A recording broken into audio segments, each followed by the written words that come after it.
Paramashivoham Om Nityananda Paramashivoham Om Nityananda Paramashivoham Om Nityananda Paramashivoham Om Nityananda Paramashivoham Om Nityananda Paramashivoham Om Nityananda Paramashivoham Om Nityananda Paramashivoham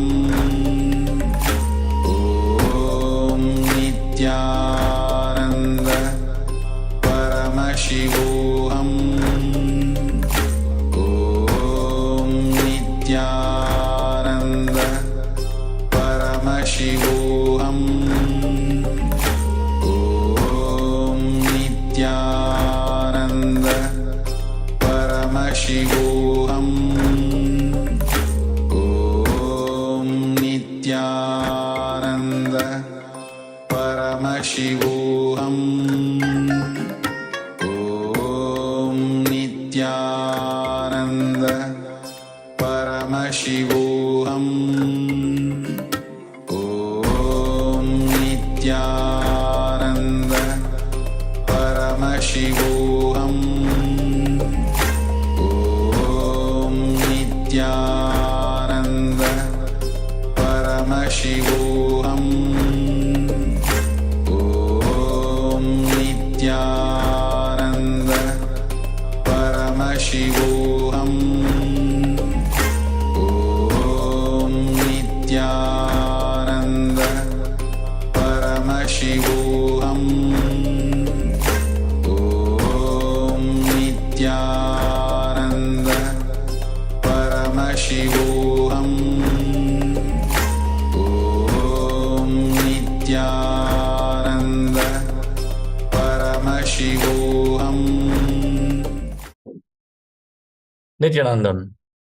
We welcome all the Paramashivoham Level 2 participants to the first session of the day, Nityananda Yoga. We're going to perform the Dvitiya Vinyasa Krama, the 308 asana sequence. Settle down on your yoga mats. Have your Panchapatram and Udani ready. 1 cup and a spoon and some water for the ritualistic cleansing. Apply the Vibhuti and Kumkum on your forehead. And all the male bodies, please remove your upper cloth and apply the Vibhuti on the 16 places over your body. Where the Abharanam, the Vidakshamala. And please settle down in a comfortable cross-legged position with your head, neck, and spine in a straight line. With your hands in Namaskara Mudra in front of the heart center. Close your eyes. Take a deep breath. Visualize Swamiji in your inner space as we open this session with the Sadguru Vandanam. Nityanandam Paramasukadam Kevalam Jnanamurtim Andvatitam Gagana Savrisham Tatpamasyadi Laksham Ekam Nityam Vimalamachalam Sarvadi Sakshipotam Bhavatitam Trigunadahitam Sadgurum Tam Namami. Hey, check. And that room on the table or somewhere on the bed, there would be small black cable, same cable type. 3, 2, 1. Next, we are going to invoke Paramashiva's presence by chanting the Shiva Mula mantra. Om Ham Ham Shivaya Namaha. 11 times. Please follow along internally. Om Ham Ham Shivaya Namaha. Om Ham Ham Shivaya Namaha. Om Ham Ham Shivaya Namaha. Om Ham Ham Shivaya Namaha. Om Ham Ham Shivaya Namaha. Om Ham Ham Shivaya Namaha. Om Ham Ham Shivaya Namaha. Om Ham Ham Shivaya Namaha. Om Ham Ham Shivaya Namaha. Om Ham Ham Shivaya Namaha. Om Ham Ham Shivaya Namaha. Next, we are going to perform the Tattvachamanam, the ritualistic cleansing. Now take your Panchapatram and Udani, 1 cup and a spoon and some water, and keep your right hand in the Gokarana Mudra in the shape of a cow's ear. Take 1 Udani, 1 spoon of water, and pour it into your right palm. Each time the word Swadha is chanted, sip the water from the bottom of your palm, and take another Udani of water into your hands for a total of 3 times. Om Atmatatvam Shodayami Swadha. Om Vidyatatvam Shodayami Swadha. Om Shivatatvam Shodayami Swadha. Now wash your right hand with the water from the Panchapatram and wipe your lips twice with the bottom of your right thumb. Om Ham Dayaya Namaha. Now wash your hand again. With index, middle and ring fingers joined together, touch above your upper lip and below the lower lip. Then wash your hand again. With index finger and thumb together, touch your right nostril and your left nostril. With your ring finger and thumb, touch your right eye, your right ear, and your left ear. Then wash your hand again. Now, with your little finger and thumb, touch your navel, your right chest, and your left chest. And with all the fingertips joined together, touch the crown of your head, the right shoulder, the left shoulder, and your heart center. Wash your hand again.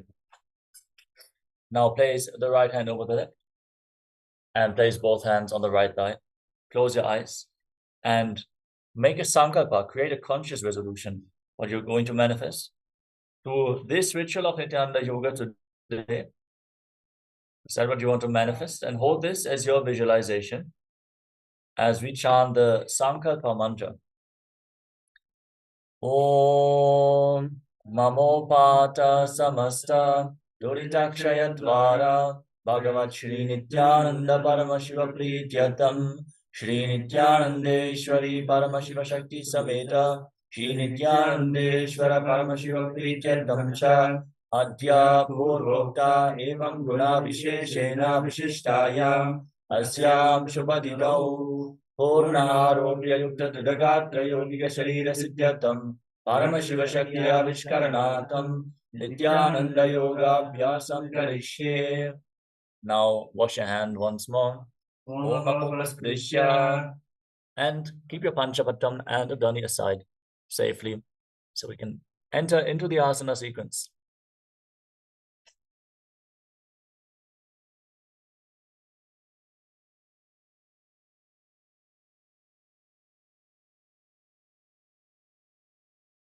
Yes, now settle down on your yoga mats in a comfortable cross-legged position, keeping your head, neck, and spine in a straight line. Place your hands on top of the knees in Bindu Mudra with index fingers and thumbs touching. Visualize Lord Shiva in your inner space. Breathe in Samana Kumbhaka. Inhale deeply into your navel region. Hold your breath. Then exhale fully and again hold your breath.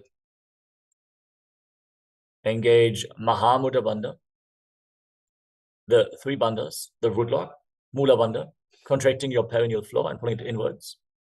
Uddiyana Bandha, the abdominal lock, contracting your muscles above and below the navel and pulling your stomach in and up towards your spine.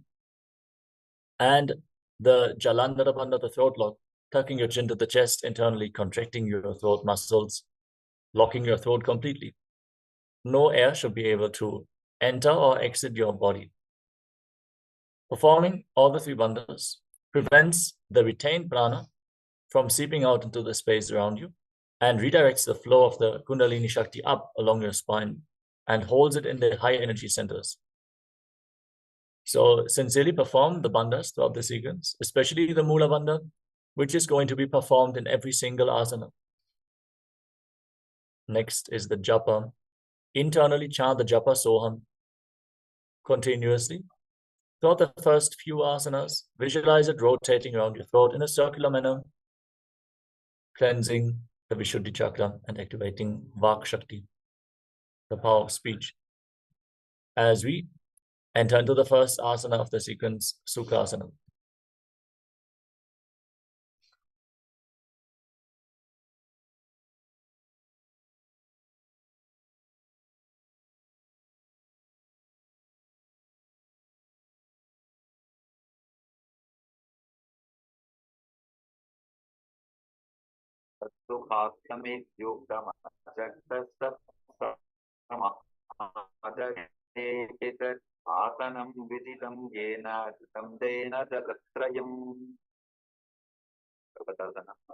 Now place your feet on top of opposite thighs. Join your palms in Anjali Mudra and raise your arms up straight above your head. Engage Mahamudra Bandha or the Bandhas and visualize yourself as Mount Kailash.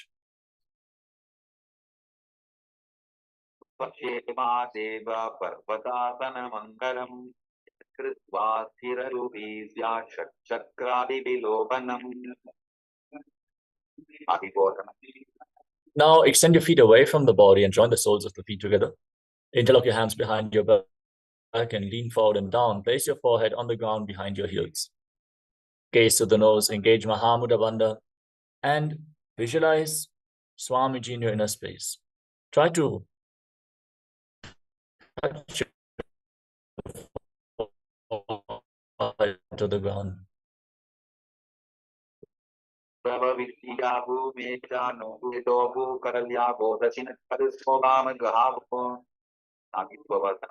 Now rise up, extend your arms out in front of you. Keep the soles of the feet together.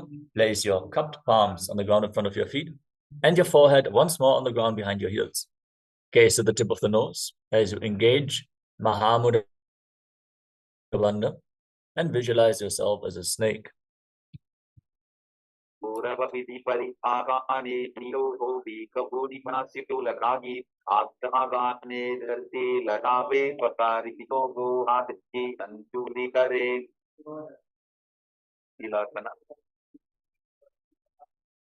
Now keep your index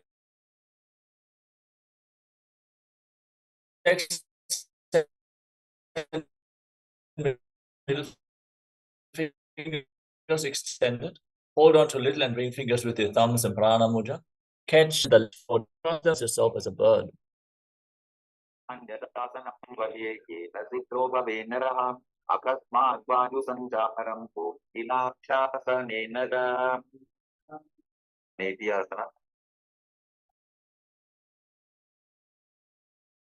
Now stack your knees and ankle. Sit in Ardha Padmasana. Hold on to opposite elbows and start rotating your arms in wide circles. Engage Mahamudra Bandha. Visualize Swamiji in your inner space. And every once in a while, change the direction of the movement. Don't forget to internally repeat the japa soham.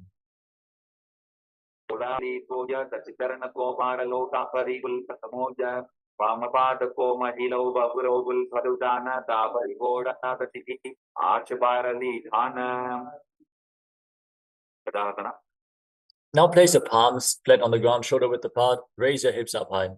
Straighten your legs and scoop your head and chest forward and down again and again.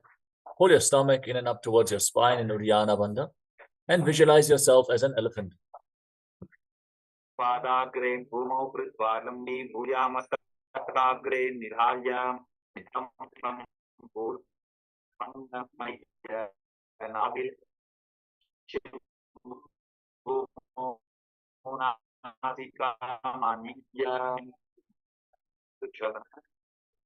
Now the ground and lift the other heel up.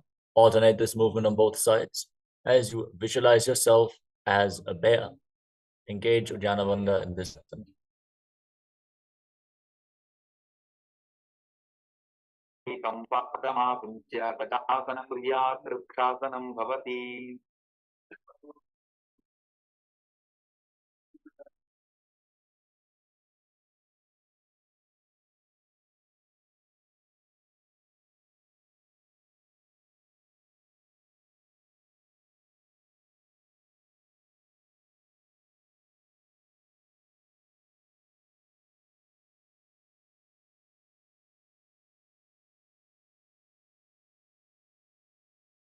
and then we can get the cable, but don't move yet.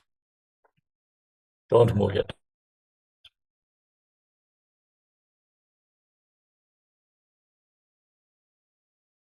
It's happening.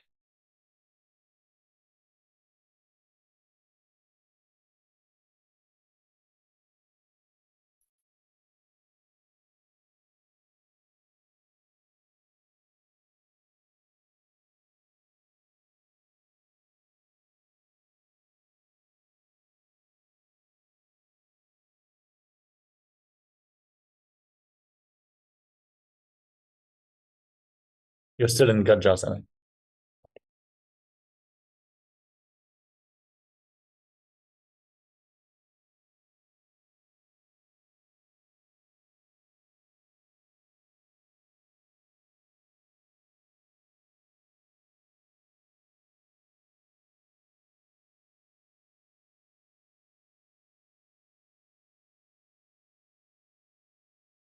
Yes, sorry for the technical glitch. Let us now move on to the next asana of the sequence, Vaishyasana. Rise up and stand on the tips of your big toes. Bring your hands in front of the chest.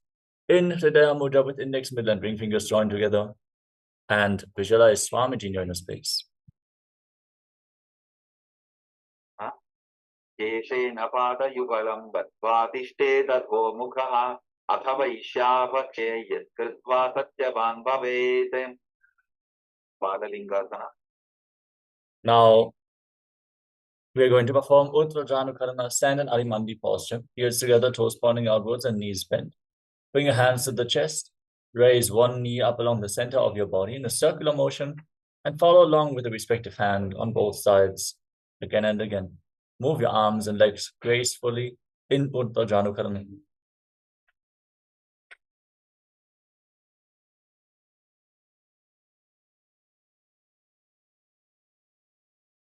Now interlock your fingers from the outside in Sarvashankari Mudra and raise one knee towards your chest. Pull it close with both hands. Engage Mahamudra Bandha. Stand straight as a rod as you visualize yourself holding a baby in Balalingasana. दानुकुलसि आलिङ्ग्य स्थातव्यं बाललिङ्गनं भवति. पादपीडनासना. Now pull the foot behind towards your buttocks with both hands interlocked in Parusha Mudra. Engage Mahamudra Bandha or Bandhas and visualize Swamiji in your inner space. वैकस्मिन् पादतले कराभ्यां वेष्टजेतनं पृष्ठे संस्थाप्य यत्तेन पादपीडनमासनं. नटराजासना. Now hold the sole of the foot from the inside, kick the leg back enough, and extend the other arm forward with a hand in Bindu Mudra. Visualize yourself as Lord Nataraja. अनपादं क्रौञ्चं च मरीचिं वीरभद्रकं नटराजं त्रिकोणं च सुताङ्गुष्ठप्रसारणे. बाललिङ्गासना. Now, once more, interlock your fingers from the outside in. Pull the other knee towards your chest. Engage Mahamudra Bandha or Bandhas. Contract the perineal floor. Pull the stomach in and up and lock your throat as you visualize yourself holding a baby. कंदानुकुल आलिङ्ग्य स्थातव्यं बाललिङ्गनं भवति. पादपीडनासना. Now, hold the feet behind your back and pull them in towards your buttocks. Engage all the bandhas. Keep your knees together and visualize Swamiji in your inner space. वैकस्मिन् पादतले कराभ्यां वेष्टयेतनं पृष्ठे संस्थाप्य यत्तेन पादपीडनमासनं. नटराजासना. Now catch the sole of the foot from the inside. Kick your leg back and up as you extend the other arm forward with the hand in Bindu Mudra. Visualize yourself as Lord Nataraja. उत्तानपादं क्रौञ्चं च मरीचिं वीरभद्रकं नटराजं त्रिकोणं च सुप्ताङ्गुष्ठप्रसारणे. आराधना. Next up is Ardha Rechtakarana from Arimandi position. Heels together, toes pointing outwards and knees bent. Bring your hands to the chest and then step the right foot behind the left and swing the right arm back and forth like a pendulum. Gracefully move your fingers one by one. Then place the hand over the nose and cross your ankles and step the other foot behind to repeat the movement on the other side as well. Next up is the skeleton dance. Now visualize yourself as a skeleton and shake your body intensely. Hold the visualization of your bone structure as you move every bone of your body. This will build integrity into your very bone marrow.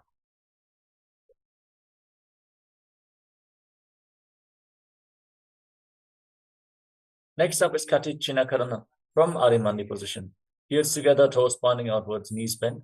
Cross your arms over top of your head. Turn your body to one side. Open up your arms.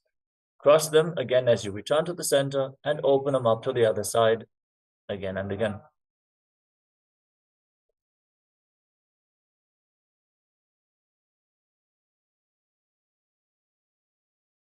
Now rise up. Stand on the tips of your toes and extend your arms up parallel above your head. Engage Mahamudra Bandha, all the bandhas, as you visualize yourself as a palm tree, internally chanting the new japa, Shivoham, in Tadasana. Mudrabadhakono Tadasana Vibhedakan Vinodhanam Sada Puryad Darvatni Padipriyam Dhanasana. Now lean forward and down. Place your hands on the mat. Try to touch your head to the knees. If you cannot place your hands on the ground, you can hold onto your calves or your knees and pull yourself down. Engage Mahamudra Bandha as you visualize Swamiji in Uttanasana. Mudrabadhakono Tadasana Vibhedakan Vinodhanam Sada Puryad Darvatni Padipriyam Sarasvasana. Now walk your hands forward and step your feet back. Lock your throat and start rotating your head from side to side as you visualize Swamiji in your inner space. Asanavastitva mastakam varam varam dakshina kokshitapya bukshim najet sarasvasanam bhavati. Bhujangasana. Now lay down on your stomach. Keep your hands at the side of the shoulders and raise your head and chest by the strength of your lower back. Open up your mouth and inhale through the hollow of your throat and Bhujangani Mudra as you visualize yourself as a cobra. Kushtana viparyantam adho bhumo vininyadet karabhyantadaran dritva udvashirshapanivahe dehat nirvardade nitam sarvaroga vinashanam jagarti budagi devi bhujangasana sadhanate. Kashasana.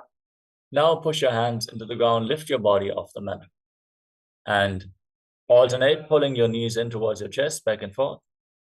Visualize Swamiji in your inner space as you breathe calmly in Sahaja Kumbhaka. Naturally, let the prana flow along your spine as you breathe through your nose.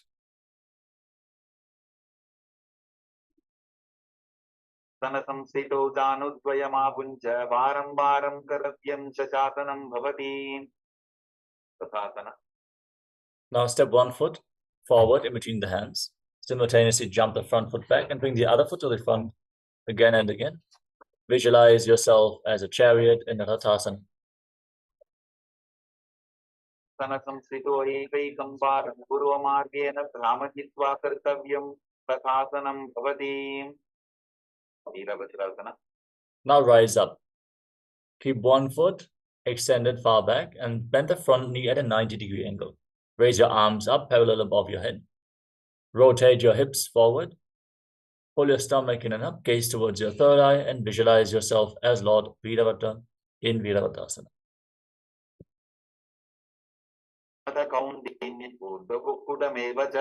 Ashtavakramatottanam mayuram setu bandhanam Uttanapadam krauncham cha maricham virabhadrakam natarajam trikonam cha suptangushta prasarane. Virabhadrasana. Now exchange the position of your feet. Again, bend the front knee at a 90-degree angle. Lower your hips down and raise your arms up. Pull your stomach in and up. And gaze towards your third eye as you visualize yourself as Lord Virabhadra with 8 arms in Virabhadrasana. Vasishtamata kaundinyam purdhagukkudamevacham Ashtavakramatottanam mayuram setu bandhanam Uttanapadam krauncham cha maricham virabhadrakam natarajam trikonam cha suptangushta prasarane. Vrikshasana. Now stand erect on the mat. Raise one foot up towards the inner opposite thigh. Keep the heel against the perineum. Join your hands in Anjali Mudra and raise your arms up straight above your head. Pull your stomach in and up in Uddiyana Bandha as you visualize yourself as a tree. Rumule shecha yamyam padam didhajato dishte tu vrikshavat bhumo vrikshakaramidam viduhom. Gabrasana. Now bring the raised foot on top of the opposite hip and join your hands in front of your chest in Namaskara Mudra. Visualize yourself as Lord Garuda in Garudasana. Asanamavakshe jena dhyanam stiram bhavet sarvadoshad vinirmukto bhavatiha mahabali ekapadamuro badva ekapadena dandavate jangapada deshe janujyagram yavastitaha. Vrikshasana. Now raise the other foot up towards the inner opposite thigh. Keep your hands together over top of your head, elbows straight. Pull your stomach firmly in and up in Uddiyana Bandha and embody the strength, stability, and groundedness of a tree in Vrikshasana, the tree pose. Urumula deshe cha yamyam padam nidhato dishte tu vrikshavat bhumo vrikshasanamidam viduhom. Gabrasana. Now bring the raised foot on top of the opposite hip and bring your hands in front of your chest in Namaskara Mudra. Visualize yourself as Lord Garuda with big wings on your back in Garudasana. Sanamavakshe jena dhyanam stiram bhavet sarvadoshat vinirmukto bhavatiha mahabali ekapadamuro badva ekapadena dandavate janghapadasandi deshe janujyagram yavastitam. Trikonasana. Now step one foot forward and the other foot far back. Extend your arms out parallel to the ground and then lean forward and down. Place one hand at the front foot, the other arm pointing up to the sky. Gaze up along the raised arm and visualize yourself as a triangle. Padam kravancham cham haricam veerabhadrakam natarajam trikonam cha suptandushta prasarane. Trikonasana. Now exchange the position of your feet. Step the other foot forward.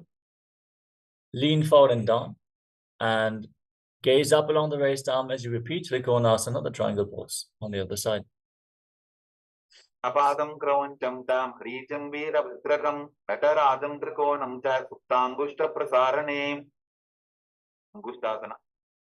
Now we're going to perform Nikuttakakarana from Marimandi position. Heels together, toes pointing outwards and knees bent.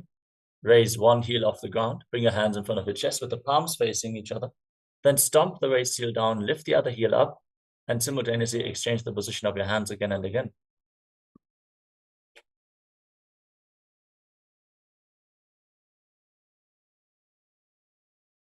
Now lower your body down. Squat down, raise your heels off the mat, and sit on raised heels with your perineum. Keep your knees together. Join your hands in Namaskara Mudra in front of your heart center. And start buzzing like a bee in Brahmari Kumbhaka on the inhalation and the exhalation as you visualize Swamiji in Angushtasana. Asanamijahuhu gorakshasanam evacha angushtamushtikam yeyam brahma prasaditam datam. Saurasana. Now step one foot forward. Keep your hands at the side of your body with the palms facing forward in Varamudra as you visualize Swamiji in your inner space in Saurasana. Adyekam padatalam samstapit vekapadakam. Vidunanasana. Now lean forward and down. Hold onto the big toe of the front foot and the back heel. Balance as you visualize Swamiji in your inner space. Stito padam ekam prasarya tat padakram sprishet tat karena gulpam janyam dharayet tat karena dhunam bedham chapyase chobhayatra. Saurasana. Now exchange the position of your feet. Step the other foot forward. And keep your hands at the side of the body with the palms facing forward in Varamudra. Visualize Swamiji as you continuously buzz like a bee in Brahmari Kumbhaka.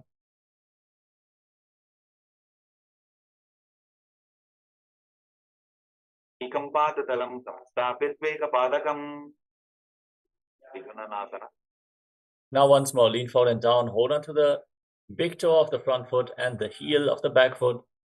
Balance as you visualize Swamiji in your inner space and buzz like a bee. स्थितो पादमेकं प्रसाद्य तत्पादाग्रं संस्पृशेत् तत्करेण गुल्फञ्जान्यं धारयेत् तत्करेण धूनं पीठं चाभ्यसेत् शोभयत्र परमशिवं कुशासना. Now, step both feet in towards your body. Separate your knees and place your hands on top with the palms facing up. Lock your throat and gaze through the gap between the palms in Shambhavi Mudra. The eyes opened wide, unblinking, gazing within as you visualize Swamiji in Brahmajudankashasana. नापानि होय वैसे AD दो बुदानि वैसे गोरबकदल्या की माहिली आयुध माहेरा शेमिली कपिलासना. Now drop your knees down to the ground. Keep your hands on top of your thighs. Pull your stomach in and up in Uddiyana Bandha. And gaze to the nose as you visualize yourself as Sage Kapila Muni. कली समठहरावे तिनको माहिली core मिलावे पनापानि cooker होय वैसे AD दो दोनी निवैसे भद्रकोरकासना. Now maintain the same position. Shift your gaze up towards your third eye and shift your visualization to Swamiji. उपकदली संपुट करे कोरवारली भोपरि धरे कोरवारली राखे ऐसे तापरी मूलद्वार डिगिबैसे पूर्यासना. Now raise your knees off the ground. Keep the soles of the feet together and sit on raised heels. Join your thumbs and little fingers and open up your palms resembling a lotus flower in Padma Mudra. Raise your arms up over top of your head. Pull your stomach in and up in Uddiyana Bandha. Gaze up through the gap between the palms as you visualize Lord Surya in your inner space. तो वो गुदा दरियाने प्रणापानी बैठक को निठाने गोड़ा जंग अधर करी रहे आडे वाम किसी विधि कहे मंडुकासना. Now place your knees down. Place the top of the feet flat on the mat and sit in between the heels with the toes touching behind your back. Keep your hands on top of your knees and gaze up towards your third eye. As you visualize yourself as a frog, press your tongue up flat against the palate of your mouth in Manduki Mudra and breathe calmly through your nose in Sahadra Kumbhaka in Mandukasana. तलो पृष्ठ देशे अंगुष्टे द्वेत संप्रशेते दानो युग्मं पुरस्कृत्य साधयेन् मंडुकासनं दानमंडुकासना. Now raise your arms and cross them. Bring your hands behind your back. Hold on to opposite shoulders. Gaze up towards your third eye and pull your stomach in and up in Uddiyana Bandha. As you visualize yourself as a frog, press your tongue up in Manduki Mudra in Dana Mandukasana. सासन मध्यतम कोर्पराभ्याम धृतम शिरः एतद्भ्येकवदुत्तानम् एतदुत्तानमण्डुकम् सिंहासना. Now cross your feet and place your perineum on top of the heel. Place your hands on your knees and gaze towards the tip of the nose. Stick your tongue out and exhale forcefully through your mouth as you visualize yourself as a lion in Simhasana. सव्यबुल्भेन दक्षिणेन तथेतरम् हस्तौ चजान्को संस्थाप्य स्वाङ्गुली च प्रसार्य च भद्रासना. Now join the soles of the feet together with the toes pointing back and sit on the heels. Keep your knees wide apart and cross your arms behind your back, your hands in Prana Mudra, holding on to the big toes of the opposite foot. Now lock your throat, gaze to your nose, visualize Swamiji in your inner space, and once more start buzzing like a bee on in and exhalation in Brahmari Kumbhaka. भूतवृषणस्याघो व्युग्रमेण समाहितः पादाङ्गुष्ठौ कराभ्यां च धृत्वा तष्टदेशतः पाकभुसन्ध्यासना. Now place your feet flat on the mat, keep your knees raised, and bring your arms in between your legs and behind your back. Try to interlock your fingers behind as you gaze to the tip of the nose and visualize yourself as a crow in Kagabushandhyasana. ऐसा कोकड़ ठाने दोगो हाथ पकम वीत आने तिनको मोड़ी नल्या परिल्यावे विष्टपथे कागथी करावे अनिपोहसना. Now place your palms on the ground and bring your knees onto your arms towards your armpits. Raise your hips, straighten your legs, lean forward, find balance, and then lift your feet off the mat. Balance on your arms as you visualize Swamiji in Kanipavasana. ओगुण आशीत शिता होगी तो आठी होई. Kapalyasana. This is going to be the first inverted posture of the sequence. So take the necessary precautions. You can lean against the wall for support if needed. We request all the participants with high blood pressure or any types of neck or spine injuries or other heart conditions, as well as pregnant women or women who suspect they might be pregnant, not to perform any of these intense asanas of the sequence. Pregnant women are also requested not to perform any of the forward bends. With this, place your hands on the mat, shoulder width apart, place your head on the ground. Form a triangle between your head and your hands, raise your hips, and then extend your legs up straight into a headstand. Gaze towards the tip of the nose and visualize Swamiji. Keep passing like a bee and Brahmari Kumbhaka in Kapalyasana. शीशा धरती टेकी पद्मो मिलिवा ऊंचा भुकरे. आश्वमयीरासना. Now, lower your body down. Place your palms on the ground in front of you. In a squatting position, rotate your body. Align one knee and the respective hip with your elbows. Lean forward, find balance, and lift your body up onto your arms. Extend your legs out to the side, balance, and breathe in Rechaka Kumbhaka. Exhale fully and hold your breath after every exhalation, visualizing yourself as a beautiful peacock in Paramashivoham. मायूरं दण्डवत् कुर्यान् मायूरं दण्डनामकं कुर्यान् मायूरं पार्श्वाभ्यां मायूरपार्श्वनामकं. आश्वमयीरासना. Now twist your body in the opposite direction. Lean onto your elbows, extend your legs out to the side, and lift your body off the ground, visualizing yourself as a peacock as you gaze to your third eye. मायूरं दण्डवत् कुर्यान् मायूरं दण्डनामकं कुर्यान् मायूरं पार्श्वाभ्यां मायूरपार्श्वनामकं. वीरागनाथासना. Now walk your hands forward and step your feet back into a tall plank position. Then step one foot outside the shoulder, in between the two hands. Push your hips forward, lift your head up, gaze towards your third eye, and visualize yourself as Lord Kala Bhairava in Bhairaganathasan.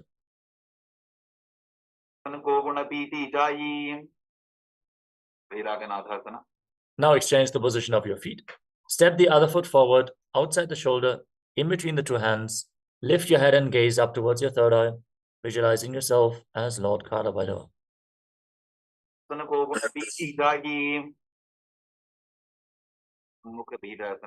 Now step both feet back and bring your forearms on the ground.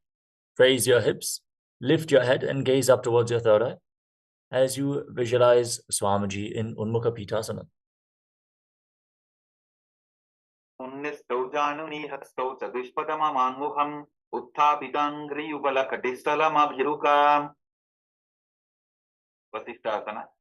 Rise back up onto your hands and now lift one arm up towards the sky. Rotate your body, balance on one arm, keep your body straight as a plank, your core engaged, your shoulders aligned, and gaze up along the raised arm as you visualize yourself as Sage Vashishta.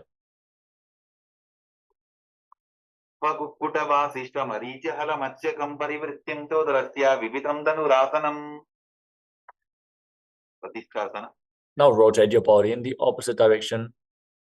Again, keep your body straight as a plank, neither dip nor bulge, and visualize yourself as Sage Vashishta as you gaze up towards the sky.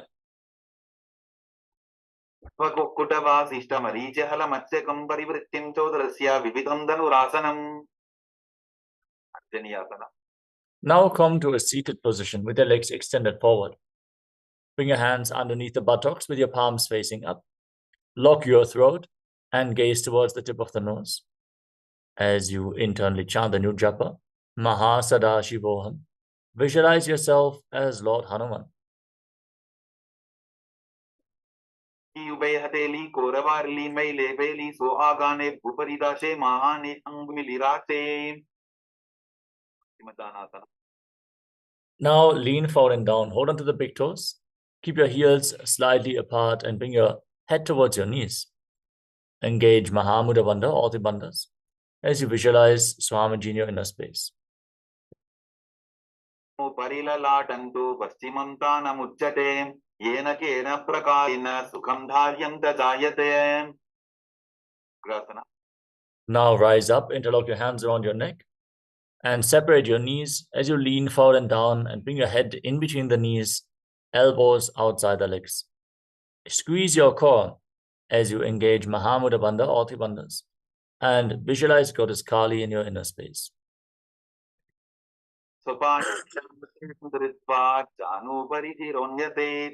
Asano Gramidam Proktam Bhavedanila Deepanam Dehavasana Haranam Paschimottana Samyakam Yaye Tadasanam Shreshtham Pratyaham Dharaye Sudhi. Asana. Rise up and step one foot in towards your body with a heel against the perineum. Lean forward and down as you bring one arm around the leg and interlock your hands behind your back. Visualize yourself as H. Marichi. Padam Grauncham Haricham Veera Bhadrakam Natarajam Trikonam Cha Suptangushta Prasarane. Mahamudrasana. Now drop the waist into the side. Keep the heel firmly pressed against the perineum and lean forward and down. Hold onto the front foot with both hands. Gaze to the tip of the nose. Exhale deeply and hold your breath. Engage Mahamudra Bandha, all the bandhas, and visualize Swamiji in Mahamudasana.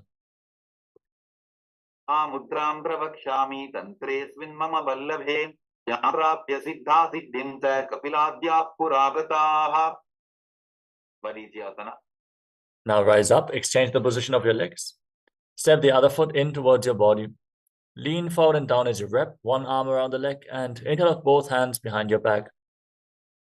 Visualize yourself as Sage Marichi in Marichi Asana.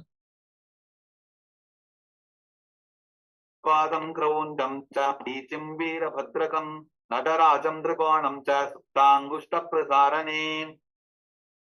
Mahamudrasana. Now drop the waist into the side. Keep the heel against the perineum and lean forward and down. Hold onto the front foot with both hands. As you gaze to the nose, visualize Swamiji and perform Mahamudra Bandha in Mahamudasana. Mudram Pravakshami Tantresvin Mama Vallabhe Yamprapya Siddha Siddhim Cha Kapiladya Puragataha. Now join the soles of your feet together and interlock your fingers around the toes as you pull your heels in firmly towards your perineum. Push your knees to the mat. Gaze up towards your third eye and visualize Swamiji in your inner space in Bandhasana too. Bhaudavrishanas Yadaha Sivantya Parshvayoho Kshipet Adaparshvetu Panibhyam Drhambatvasu Nicharam. Valipavasana. Now slightly extend your feet away from your body. Keep your toes together and separate your heels with your hands on the respective knees. Gaze towards the tip of your nose. Lock your throat and visualize Swamiji in Gvalipavasana. Pritokakyo sohi vahi vidijoki je sohi yame edi vinnadarashe angula at antaro rashe. Donyasana. Now bring your feet back in towards your body. Hold the soles of the feet with all 10 fingers. As you lean forward and down and place your forehead on the mat. Gaze to the tip of the nose and visualize Yoni Mandala, the visual representation of Devi Paramashiva Shakti herself. Talpimbutakare, Hedi meditating Dadare, Ardhahatago, Antararashi, Lilata Bakasalya, Uparadashe. Vidakipavasana. Now extend your feet away from the body with your heels together, separating your toes. Extend your arms out to the side and lean forward and down. Place your forehead on the ground just behind your heels. Gaze to the tip of the nose and visualize Swamiji in your inner space. Vidi Paripagadali, Sampurta Shola, Edi Milidashe. Siddha Samadhyasana. Now bring your feet in towards your body. Keep your toes together, heels apart. Scoop your hands below the shins. with the palms facing up. Pull yourself down, rest your face on the ground with your toes against your throat. Gaze towards the tip of the nose and visualize Lord Surya in your inner space in Siddha Samadhi Asana. Bhagadari Sambuddha Kare, Thole Med Aga Medhare, Angula At Antarvashe, Edi Pudese Vididashe. Ini ki pavasana.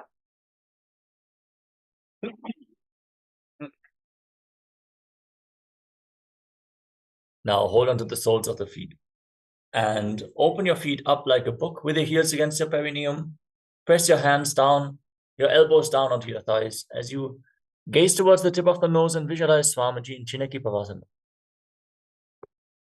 Upakaki Edi Dhati Magiva Medharagave. Sarparitokasana. Now place your hands on the respective knees and gently push them down towards the ground with the soles of the feet together. Pull your stomach in and up in Uddiyana Bandha. Gaze up towards your third eye and visualize Swamiji in Jarapata Chokasana. Dogu Pagadali Sambuddha Dhai Avane Kaidare Pasare Gora Bhuso Lagatarashe Hat Dogu Gora Paridashe. Theravasana. Now, with the soles of the feet together, rotate your feet. Raise your heels off the mat and bring your toes down to the ground. Press your knees onto the mat and place your hands on top of your knees in Bindu Mudra. Gaze up towards your third eye and visualize yourself as Lord Kala Bhairava in Bhairavasana. Sampidajan Yum Gutrameno Titam Shani Janvo Swaswagato Hasto Dandavat Bhairavasanam. Samanasana. Now press one heel against your perineum and lift the sole of the other foot against your chest with both hands. Gaze up towards your third eye. Visualize Swamiji in your inner space. Contract the perineal floor and hold your breath in the Muladhara chakra in Samanasana. Sanama Vakshe Siddhamantri Sadhanat Ekabadamaro Datva Guhyonyalinga Vatrage. Svanasana. Now lift one leg over top of the respective shoulder. Place your hands on the ground next to your body and extend the opposite leg forward and up. Gaze up towards your third eye as you visualize Swamiji in your inner space. Ebalampadame Kancha Skandhe Charupe Yetadaha Ekabadena Kape Tishtetadanda Vatrabhon. Samanasana. Now exchange the position of your legs. Bring the other heel against your perineum and the opposite foot against your chest. Gaze towards your third eye and visualize Swamiji in your inner space. Anasanama Vakshe Siddhamantradi Sadhanat Ekapadamaro Datva Guhyonyalinga Vatrage. Apanasana. Now lift the other leg over top of your shoulder and extend the opposite leg forward and up. Gaze towards your third eye and visualize Swamiji in Apanasana.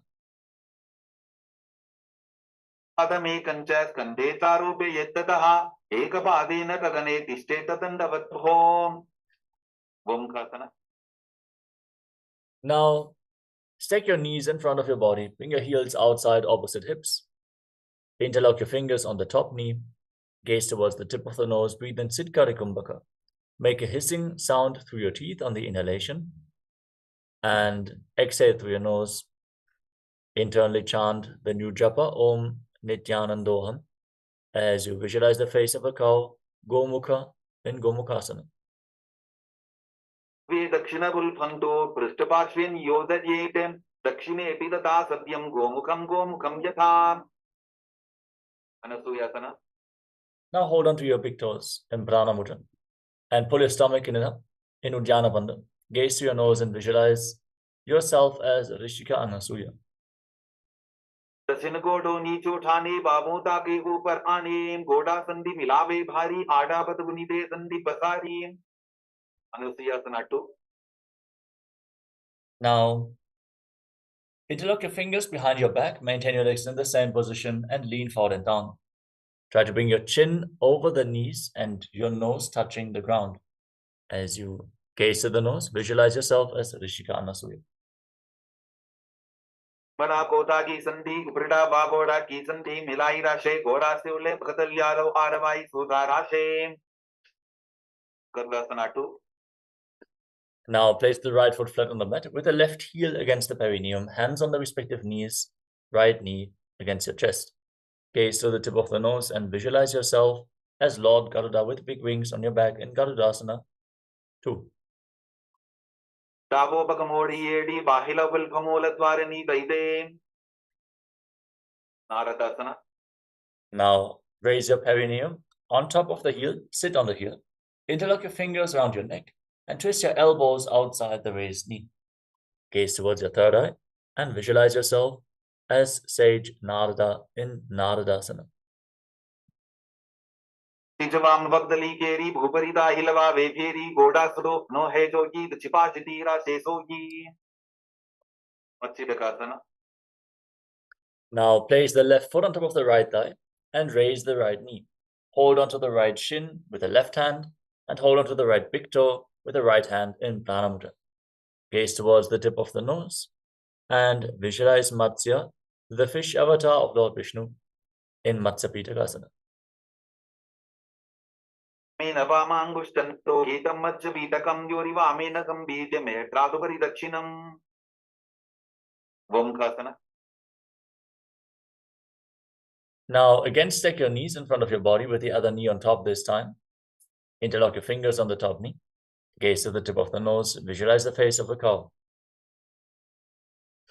Dakshinabulfanto Pristapashvin Yodajetem Dakshine Epidata Sabyam Gomukam Yatham. Anasuyasana. Now hold on to your big toes. Pull your stomach in and up.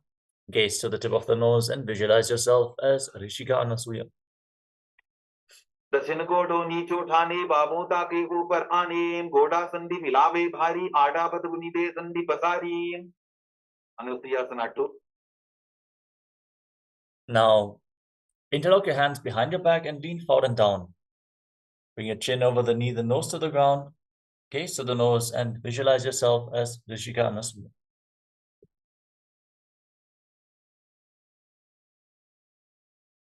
गोदा की संधि गुबरडा बागोड़ा की संधि मिलाई राशे गोरा से उले भगतल्यारो आरवाई सुधा राशे.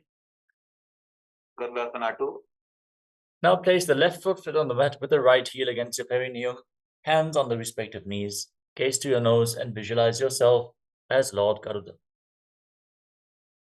Tavobhagamodiyedi Bahilavilkamolatvariani Daide. Naradasana.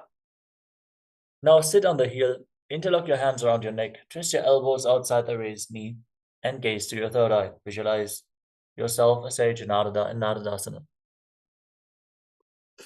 Vagdali Keri Bhuparida Hilava Vekeri Goda Sudo No Hejogi Tipashitira Sesogi.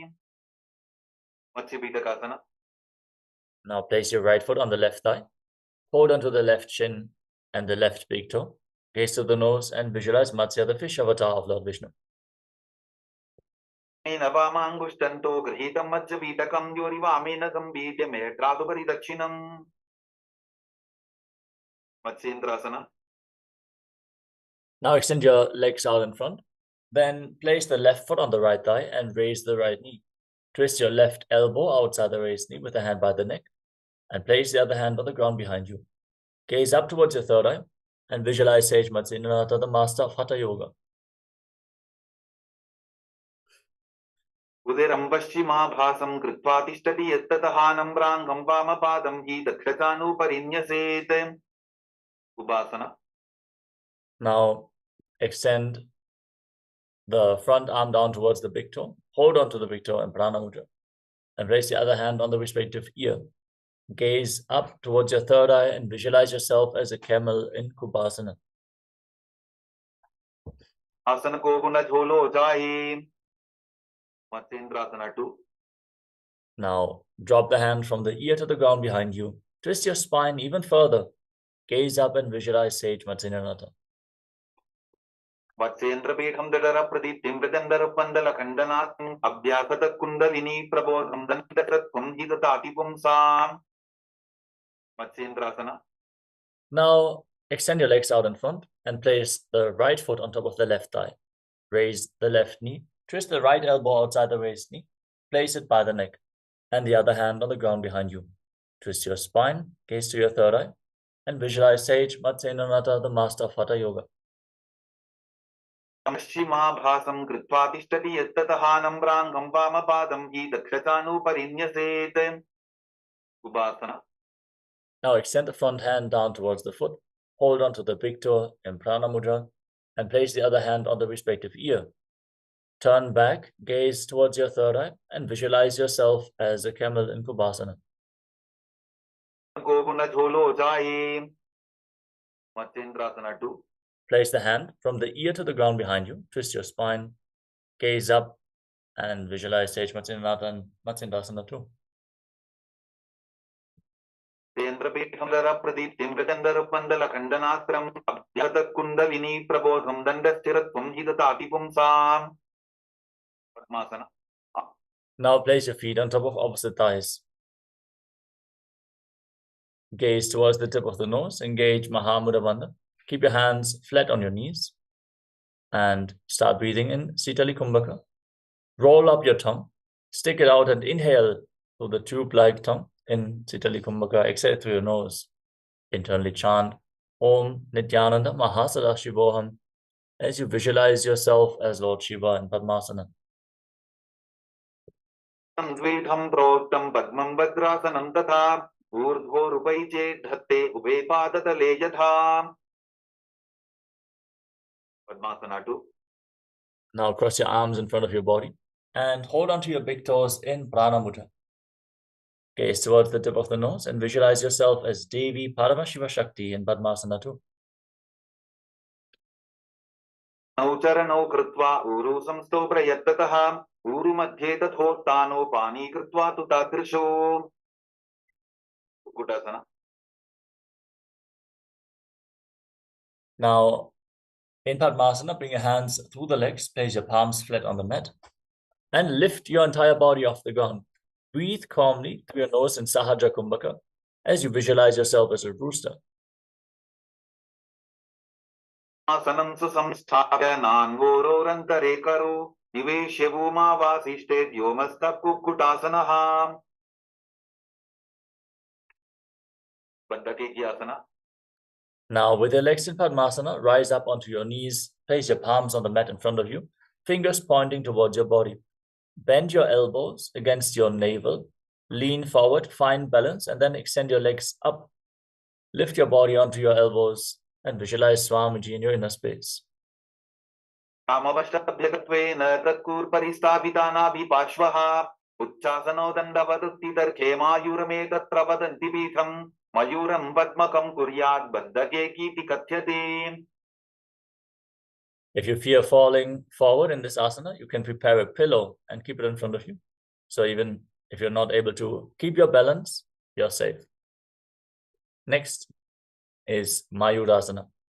Now, with your hands flat on the ground in front of you, fingers pointing towards your body, bend your elbows against your navel, lean forward, and lift your legs up straight off the mat, visualizing yourself as a beautiful peacock in Mayurasana. अथ वक्ष्ये महादेव मयूरासनमुत्तमम् ओमो निवात्य हस्तौ द्वौ कूर्परोपरि देहकम्. Makarasana. Now lay down on your stomach. Interlock your fingers around your neck, elbows and forehead on the ground. Rotate your feet so the toes are pointing to the side and your heels are touching the mat. Visualize yourself as a crocodile in Makarasana. असशेदे हृदयं निधाय भूमौ च पादौ च प्रसार्यमानो शिरश्च धृत्वा वरदण्डयुग्मे देहाग्निकारं मकरासनं तत्. Salabhasana. Now place your palms on the ground next to your shoulders and raise your legs off the ground completely, including your knees. Hold this position. Engage your glutes and your lower back as you visualize yourself as a locust.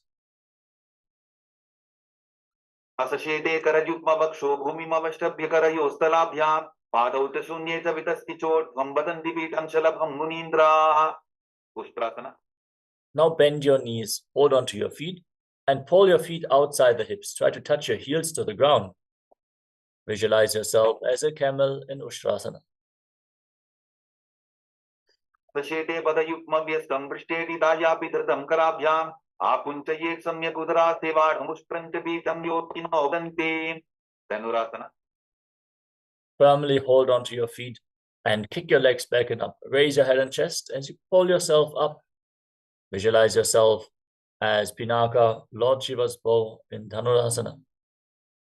पादौ भुविदण्डरूपौ करोचपृष्ठे पादयुग्मं कृत्वा धनुतुल्यविवर्तिताङ्गं निगद्य योगी धनुरासनं तत् padmasana. Now come to a kneeling position. Sit in between your heels with the toes touching behind your back. Place your hands on top of the respective knees. Gaze up towards your third eye. Visualize Swamiji in your inner space. Breathe calmly in Sahajra Kumbhaka. Catch your breath as you internally chant the new japa. Om Nityananda Paramashivoham in Bhagasana. उल्टा मोटी पावतो वैसे बहुरोचुगति करे एक ऐसे पावन महिला बुलबुद होगु कुलापाशितीला पेगु वही आसना. From the same position, lean forward and down. Place your forearms on the ground, elbows shoulder width apart. Get ready for another inverted posture. Interlock your fingers and place your head on the mat for support. Hold it with your hands. Raise your hips, straighten your legs, walk your feet forward, and then lift them off the ground. Keep your knees bent and pull your knees in towards your body. Try to touch your knees against your chin. As you gaze to the tip of the nose and visualize Swamiji in Gohi Asana, squeeze your body into a ball.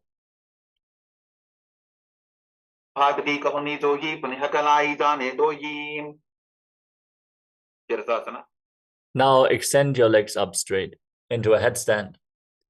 Gaze towards the tip of the nose and keep breathing through your nose calmly in Sahajra Kumbhaka, visualizing Swamiji in Shirshasana, the headstand.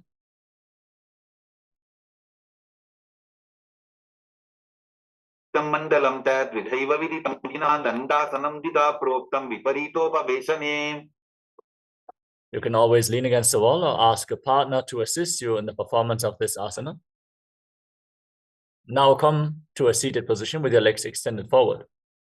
We're going to enter a sequence of rapid exhalation in Bhastrika Kumbhaka.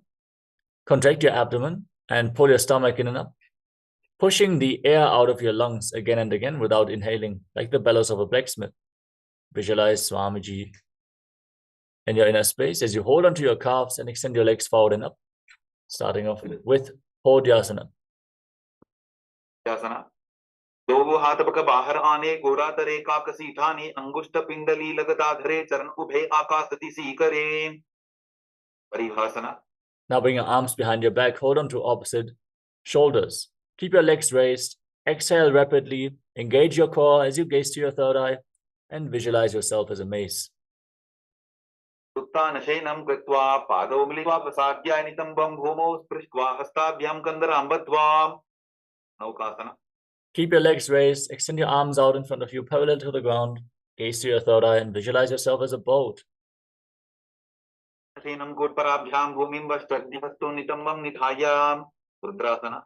Now scoop your hands below the feet and pull your feet in towards your chest.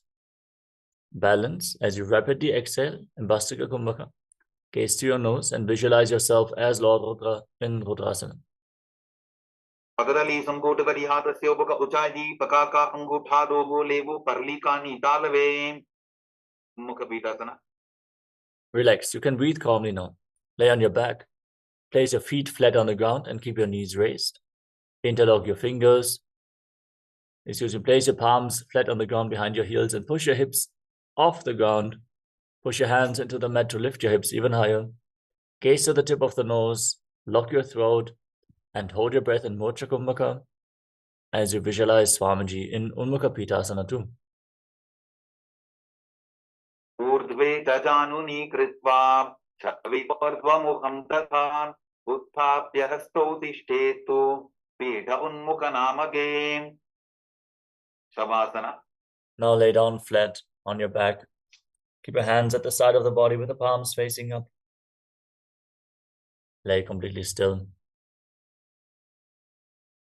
As you forcefully pull the Kundalini Shakti up from the Muladhara all the way to the Sahasrara Chakra, from the root of your spine all the way to the crown of your head.